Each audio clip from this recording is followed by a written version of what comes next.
Welcome to this video. I'm Kavita, Assistant Professor, Department of Computer Applications, Dr. NGP Arts and Science College. In this video, we are going to see about bar charts in Python programming. So here we'll be covering about the different types of bar charts, like a simple bar chart, a horizontal bar chart, multi-serial bar charts, multi-series stacked bar charts, and also other representations of bar charts. Now let's get into the video.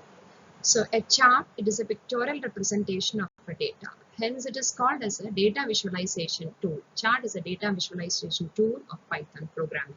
So there are different types of charts such as linear charts, bar charts, pie charts, histograms, etc. So the thing is that we have to choose the type of chart which suits our data representations. So now we will see about bar chart in detail. So a bar chart, it is a very common type of chart.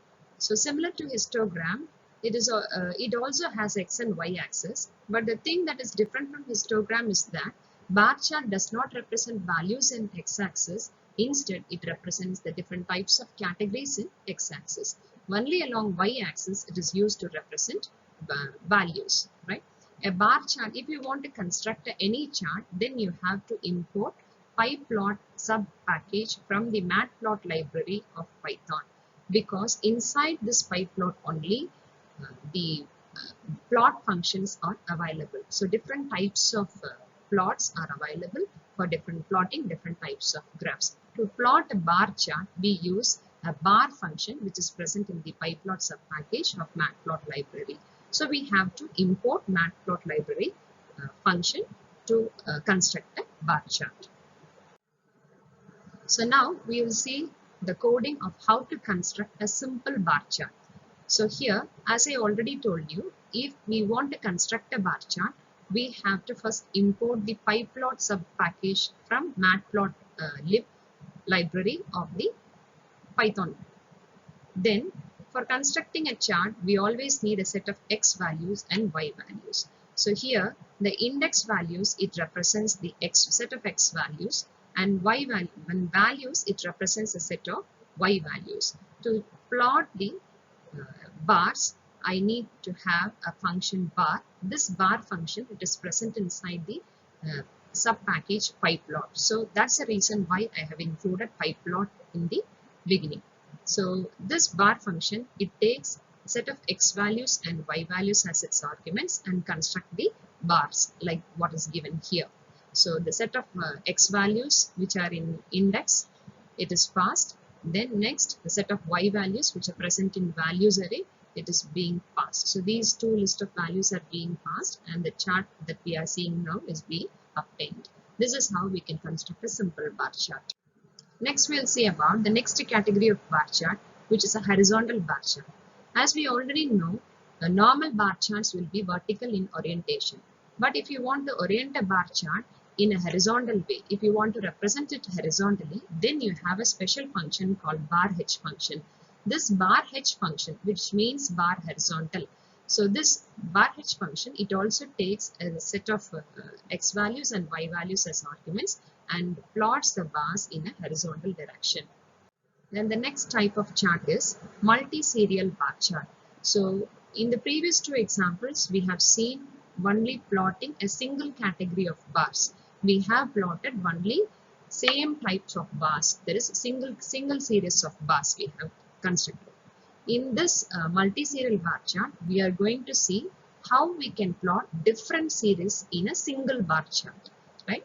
So for this, we'll see the coding one by one. I'll explain how the construction of the multi-serial bar charts through the coding. So first we have to import pyplot library, and after that I have imported numpy library. As I am using arrays, I have imported numpy library. Then index, it represents the set of values, that is x values, which ranges from 0 to 4. And next I have a series of three values, so three sets of values, values 1, values 2 and values 3. So here these values 1, values 2 and values 3, these three sets of values, they represent different sets of y values, because I am going to construct a 3 serial bar chart.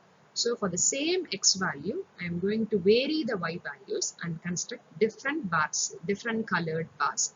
So as given in the output, so I'm going to construct a blue bar chart first, then a green bar chart, and then a red bar chart. All these bars will be represented in a single chart, right? So all these bars, they'll be represented in a single bar chart, right? So that type of bar chart, it is called as a multi-serial bar chart. So next to it, I have assigned a variable BW is equal to 0.3. So BW stands for the bar width. So BW, it represents the width of each and every bar. Here I have assigned 0.3 as the width of each and every bar. So that by giving the BW value, the next bars will be plotted in their own positions in such a way that they won't be overlapping. So after that, I have used the axis function to set the limits for x and y axis. So axis function, it takes 4 arguments. The first 2 arguments represents the x-axis lower and upper limit. The next 2 arguments, it represents the y-axis lower and upper limit. Next, using the title function, I have given the title of the bar chart. And after that, I have used the bar chart to construct the blue bars first. So see here, I am passing the index value, that is set of x values. And for set of y values, I have used values 1. Next, I have assigned the bar width BW. Then I have used the color of the bars to be blue. B stands for blue here. So now I am constructing all the blue bars by using this first bar function. Then the next bar function, I am passing the same index value, but it will be added with BW. BW is nothing but the width. I am adding the x values with the width so that the green bars won't be drawn overlapping the blue bars. So in order to draw the green bars after the blue bars, I am appending or I am adding the width of the bar with the x values, right? And next I am using the next set of y values, that is values 2. Then I have assigned the width of the bar, and then I have differentiated the next bars with the green color. And after that, the third bar, I am using index plus 2 into bar width. So as blue bar width is 1 BW, green bar width is another BW. After 2 BWs, 2 bar widths, I have to represent my third bar, which is red in color. So I'm adding the index value, that is adding each and every x value with 2 bar widths. Then I'm using value 3 as the another set of y values.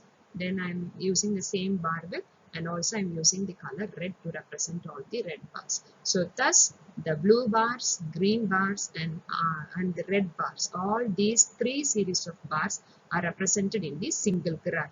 And such type of graph, it is called as a multi-serial bar chart. So, and the last function is the xticks function. Xticks function, it takes 2 set of values. The first set of values, it indicates at what locations the tick marks of the x-axis should come. And the next set of values, it represents what are the labels in those respective positions of the x-tick marks, right? So the output of this program is being represented here. The next type of bar chart is multi-serial horizontal bar chart. So for representing a multi-serial horizontal bar chart, you have to use the horizontal representation bar, that is bar heads. The rest of the things are same.